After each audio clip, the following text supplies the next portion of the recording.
Cette histoire aurait pu être le scénario d'un mauvais film. Hélas, il s'agit bel et bien de la réalité.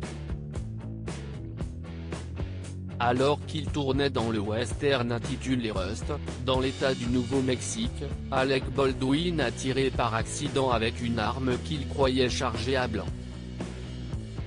Il était assis sur un banc dans un décor d'église et il s'entraînait à dégainer son arme en la pointant en direction de la caméra.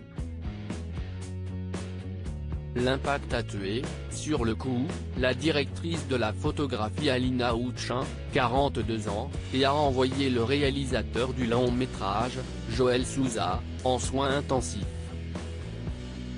Si ce dernier semble tiré d'affaire, au point de trouver la force de prendre la parole, l'enquête suit toujours son cours.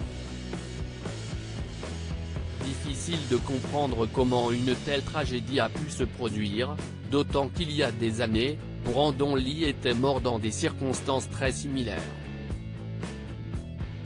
Alors qu'Alec Baldwin a décidé de mettre sa carrière entre parenthèses, de nouveaux éléments ont été divulgués, de ci de là, à plusieurs médias américains. CIST ainsi que l'on apprend, selon une source présente sur le plateau du tournage de Rust, que la police aurait trouvé des munitions réelles dans l'arme factice utilisée par le comédien.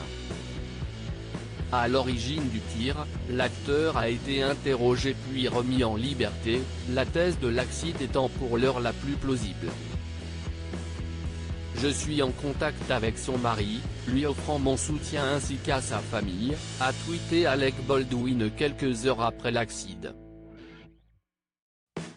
J'ai le cœur brisé pour son mari, leur fils, et tous ceux qui connaissaient et aimaient Alina.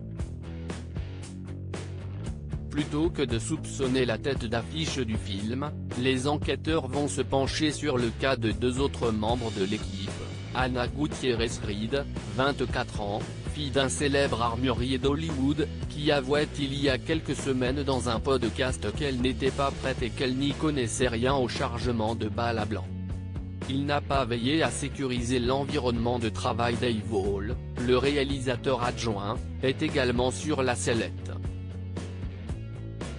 Dans une déclaration à NBC News, Maggie Goll, une créatrice d'accessoires qui a travaillé avec lui sur la série Into the Dark, a expliqué qu'il était à l'origine de nombreux problèmes.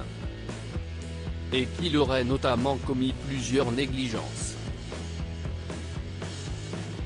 Il n'a pas veillé à sécuriser l'environnement de travail, expliquait-elle. Il n'y avait pas de voie de pompiers établie, les sorties étaient bloquées. Les réunions de sécurité inexistantes. Il y a donc fort à parier que ces deux noms se retrouvent, prochainement, au cœur de l'enquête.